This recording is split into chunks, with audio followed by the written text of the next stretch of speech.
Hi YouTube, it's Angel and my niece Elena, and today we're here to show you how to can red beet eggs to store without the refrigerator.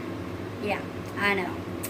I commented a couple days ago on Alaskan Preppers video about pressure canning eggs, about how we have been pressure canning eggs, and we call them red beet eggs. Not everybody pressure cans them. A lot of times we just pickle it and that's how we eat it, keep it in the refrigerator, but you can pressure can them, and that's how I'm going to show you today. Okay, so I prepared everything. We are going to need, okay, I got 12 eggs, 12 hard-boiled eggs. So, 1 cup apple cider vinegar. Put that aside. And Elena, help me with this one. Non-ionized salt. There you go. That's very important. Non-ionized. I always get that word wrong. She's here to help me with that one. She also did a great job in helping me peel all the eggs. Now that's a very important step in canning the eggs. A lot of times when you peel the eggs, you get a lot of divots in them. That's one of the most important things, is do your best. Even if you're trying to make a dozen, make a dozen and a half or a few extra, just in case you make some oopsies, because it's very important to peel off the shell very finely to keep that layer on the egg, because there's a protective layer on the egg that's going to protect it from bacteria getting into the egg as it's canning. Another thing is to either use gloves when you're peeling the eggs, or after you're done peeling the eggs, put them back into some boiling water for about 60 seconds. That reminds me, I was forgetting a very important part. One of the things I saw on his video, he had a hard time with them. The hard-boiled eggs got kind of burnt. One of the tricks we do is we do not boil the eggs to all the way hard-boiled. Just like 3/4 of the way. However your trick is to hard-boil them, just take it back about a quarter notch and leave some room for them to cook some more in the canning process. There's a little trick for you. Another thing is, today I am going to use canned, can you see it? Thank you, Elena. Beets, just to make the process quicker for the sake of the video. And I actually didn't have any beets right now, but you can use beets from your garden. It's best to actually have them pickled first and then add it to the mixture. Am I forgetting anything? I want to just reiterate do not touch the eggs, and if you did touch the eggs, boil them again. Use your gloves and boil them again. You don't want any bacteria on the egg when you're putting it into the canning, because then that's why they need refrigerated at that point, or why, if you're trying to have some shelf life with them, they're going to grow bacteria. All right, we're going to add in the sugar. Pull it back. I already have the 2 cans. I'm making a dozen eggs. 2 cans of, I think they're 15 ounce of the beets, the already pickled beets. They're boiling already. We're going to add the sugar, the salt, and the apple cider vinegar. Again, just in case I missed something, Elena's here to make sure I don't forget something, because I'm notorious for leaving details out, and this is very important to get all the details correctly if you want it to have a shelf life. So again, 412 eggs, 1 cup apple cider vinegar. This is all to taste, but it also helps with keeping preserving it.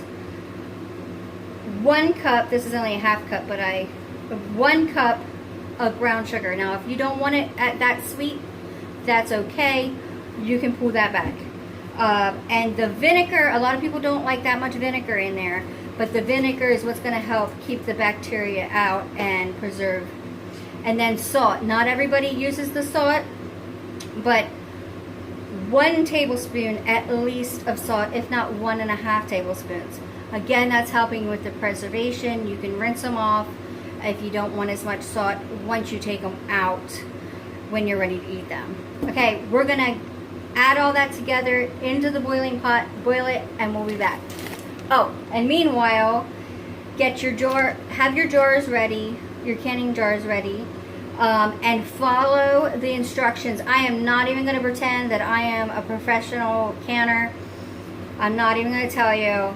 Just follow each brand or your canning jar's suggestions on properly sterilizing your jars, because that is very important as well. Okay, we're back. The brine is boiled and ready to go. I realize I'm being quite a bit serious, and that's not my normal, but this is a very serious topic, because, you know, I don't want to poison anybody. I mean, really. So here we go. I have the brine ready to go. One other little trick we do is we're going to add, that's hot. Woo! We're going to add to the already hot jar a little bit of the brine. Now that's something that I think a lot of people don't think about. They put the eggs in and then add the brine. And this here, adding a little bit of brine on the bottom is going to help with some air. That is a big no. We do not want air circulating in the bottom, because that's how you're going to grow bacteria. That's another tip. Another little trick there. It's funny because I had to write down because I've been doing this for so long that I didn't even think about, I just do it.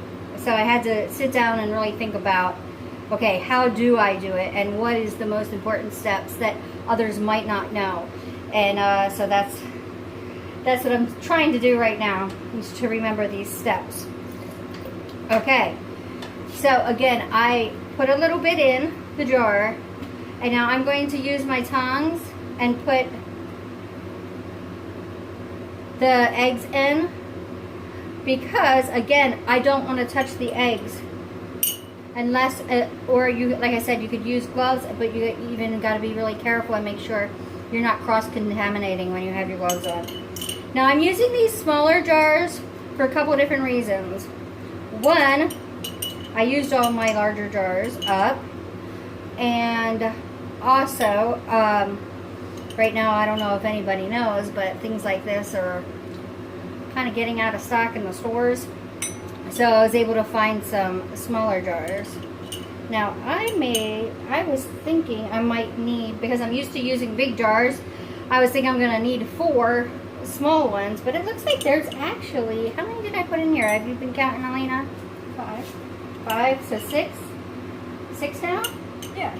Oh wow, okay. 6. So I probably only need 2 jars. Yeah, because I'm only making a dozen today.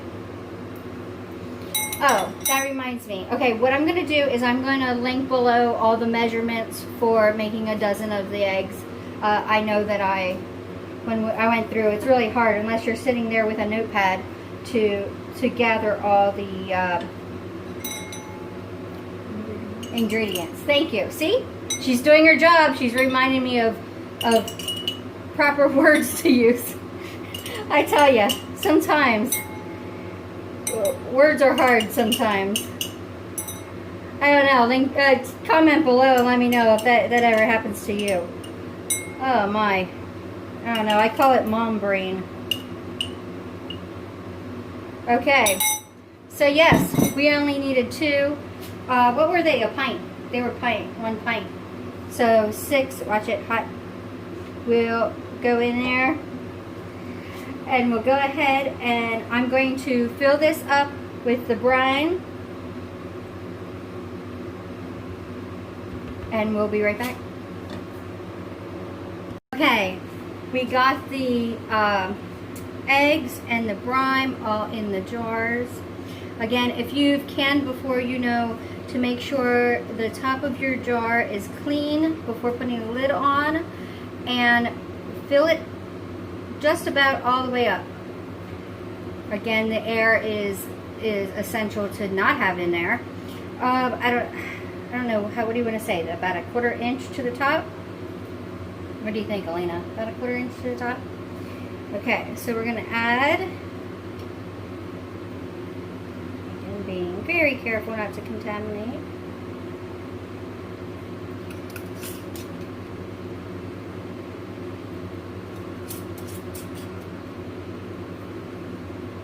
And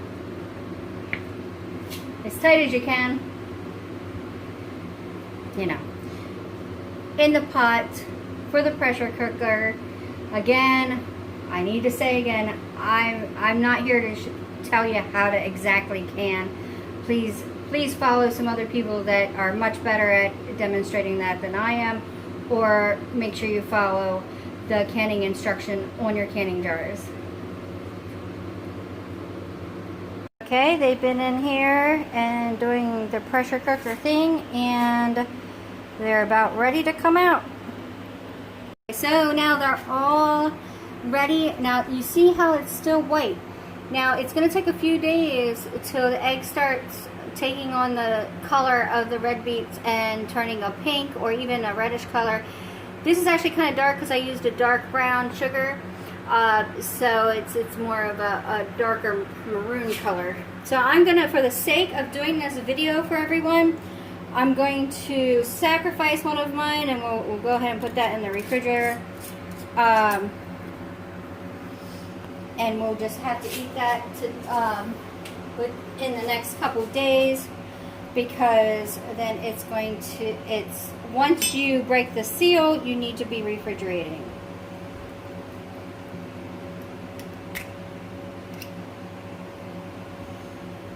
Okay, I have a layer of this here, so I'm going to get that out of the way.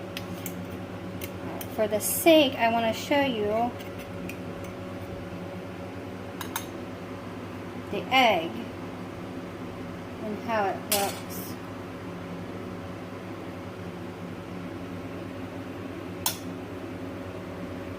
And how, you see how it's not burnt?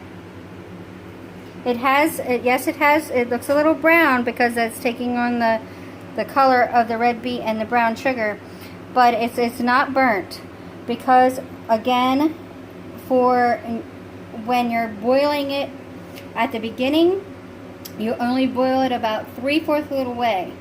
Don't hard boil it all the way, so then it finishes the cooking actually in the process of pressure cooking it. Okay, we had success, and here we are. I didn't open this jar. It's so warm. I didn't open this jar yet. Again, we're going to taste this, because on Alaskan Prepper I saw he tasted it, and I noticed in his comments people saying, no, you shouldn't have tasted it. So we're going to taste them. Now again, since they need to actually soak and take on the flavor of the red beet, we're not going to taste the red beet. We're just going to taste the hard-boiled egg. Maybe a little bit of the sugar. So go ahead and give it a taste, Elena. Turn out like Yeah. I can't wait till It soaks up the flavor of the red beet and the sugar. Yeah. Yep. So there you go. That's how you do it. Again, just a reminder, once you unseal it, yes, it definitely needs refrigerated, just like any kind of pickled egg. But once it's in the refrigerator, it actually can last a few months in the refrigerator perfectly fine. I've even had people tell me that they've had theirs for 6 months. Ours never lasts that long. Yeah, check her out. She's already eating it all up. And these will take at least 2 days to soak up the flavor of the red beet. And oh my gosh, they are an extreme favorite around this area. There isn't a family gathering without them. You're going to always have red beet eggs at a family gathering around here. Thank you, everybody. I was overwhelmed with everybody asking for me to do this video. I actually got a little bit nervous because normally when I do videos, I just kind of wing it, and I'm typically someone who just kind of cooks with a little bit of this, a little bit of that, and this is a little bit more precise for obvious health reasons. So thank you, everybody, all my new subscribers. I'm ecstatic. And any questions, please comment below. Throw a like, let me know if you like this kind of thing, because I can keep doing it. Blessings.